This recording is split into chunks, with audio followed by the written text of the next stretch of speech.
आज हम लोग सीखेंगे वोल्टेज सोर्स के बारे में। एग्जैक्टली वोल्टेज सोर्स होता क्या है।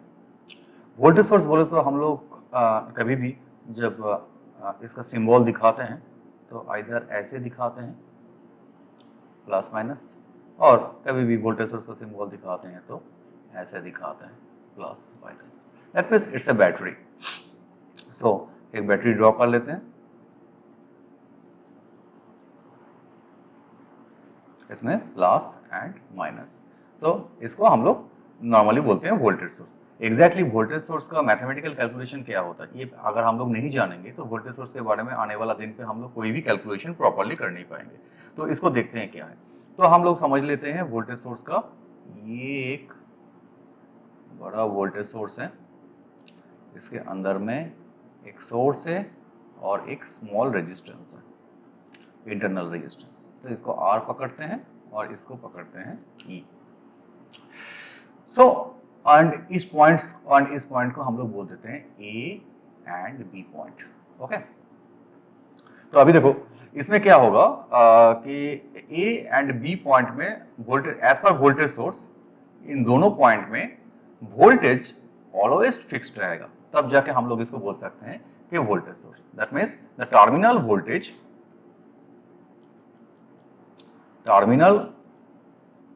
voltage for any voltage source is always fixed. That means terminal voltage जो होता है ए एंड बी पॉइंट के अक्रॉस में, अगर यहाँ पर हम लोग अगर कोई भी मतलब मीटर लगा देंगे, जो वोल्ट मीटर्स लगा देंगे, तो इसको जो रीडिंग देंगे तो ये रीडिंग हमारा ऑलवेज मतलब फिक्स्ड रहेगा। तो इसको थोड़ा बहुत हम लोग इसको देख लेते हैं, मतलब इसमें कैसे मैथमेटिकली हम लोग इसको प्रूव कर सकते हैं। तो यहाँ पर मैं क्या कर रहा हूँ, यहाँ पर एक रेजिस्टेंस यहाँ पर मैं डाल देता हूँ। चलो, एक रेजिस्टेंस डाल दिया और एक रेजिस्टेंस को यहाँ से कनेक्शन कर दिया। तो इस रेजिस्टेंस का वैल्यू में लिखा R। ओके, सो रेजिस्टेंस का वैल्यू मैंने यहां पर लिख दिया R।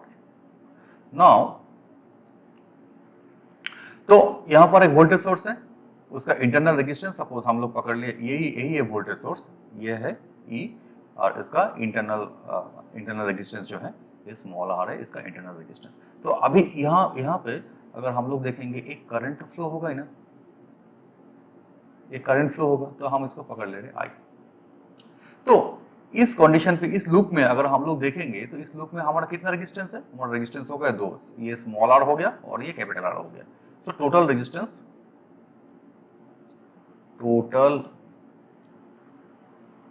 Resistance that is equal to capital R plus small r। Okay, so total resistance हो गया capital R plus small r।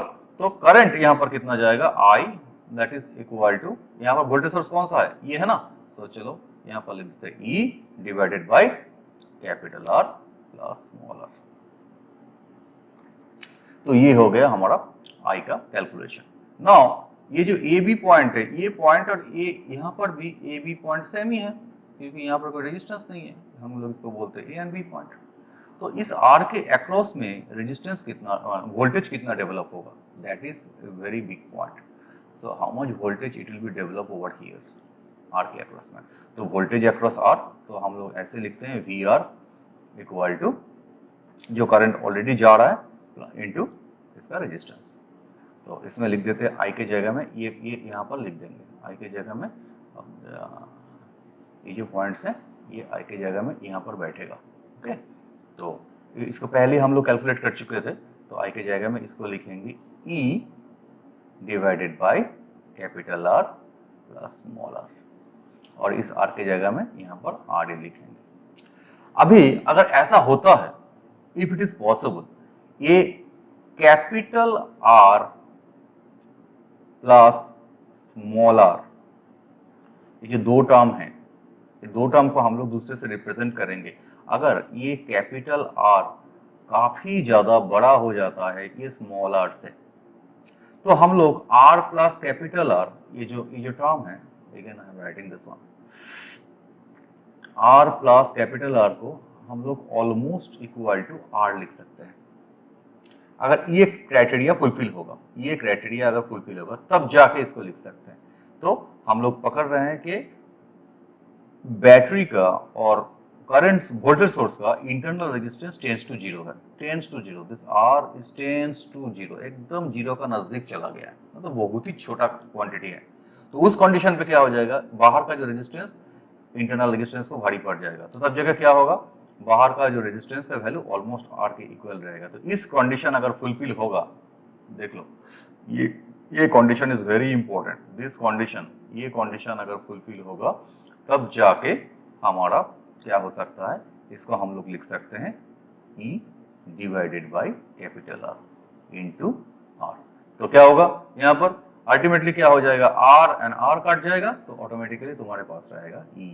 That means output का जो वोल्टेज है वही वोल्टेज इनपुट का, यहाँ पर बैटरी का जो वोल्टेज है वो बाहर का वोल्टेज के इक्वल रहेगा, that is V equal to E। इसका ये मतलब हुआ कि वोल्टेज सोर्स का इंटरनल रेजिस्टेंस अगर काफी कम रहेगा तब जाके voltage source it will be a ideal voltage source. मतलब कितना भी यहाँ पर रेजिस्टेंस को तुम इंक्रीज करो डिक्रीज करो कुछ भी करो, उसका टर्मिनल पोटेंशियल ऑलवेज फिक्स्ड रहेगा। बट एक्चुअल कंडीशन पे ऐसा होता नहीं है, क्योंकि यहाँ पर इंटरनल रेजिस्टेंस कुछ छोटा अमाउंट से हो जाता है, तो ये इंटरनल रेजिस्टेंस अप्रोक्सीमेटली वेरी करता है, स्मॉल आर अप्रोक्सीमेटली वेरी करता है 0.2 टू 0.4 ओम। मतलब हम लोग जो बैटरी बाहर से परचेस करके लेके आते हैं उसका इंटरनल रेजिस्टेंस 0.2 टू 0.4 ओम के आसपास वेरी करते हैं, तो भी दैट इज अमाउंट इज, ये जो अमाउंट है बहुत ही छोटा अमाउंट है। तो आप लोग अगर देखोगे तो छोटा अमाउंट है, तो इसीलिए बाहर का रेजिस्टेंस कुछ भी वेरी होगा तो टर्मिनल पोटेंशियल्स ऑलवेज इसका देखना फिक्स्ड रहता है। तो ये ही हो गया वोल्टेज सोर्स। तो इसका जो मेन क्राइटेरिया क्या बना कि वोल्टेज सोर्स का इंटरनल रेजिस्टेंस ऑलवेज काफी छोटा रहेगा। Okay, so internal resistance is tends to 0. This is the criteria for the voltage source. Okay.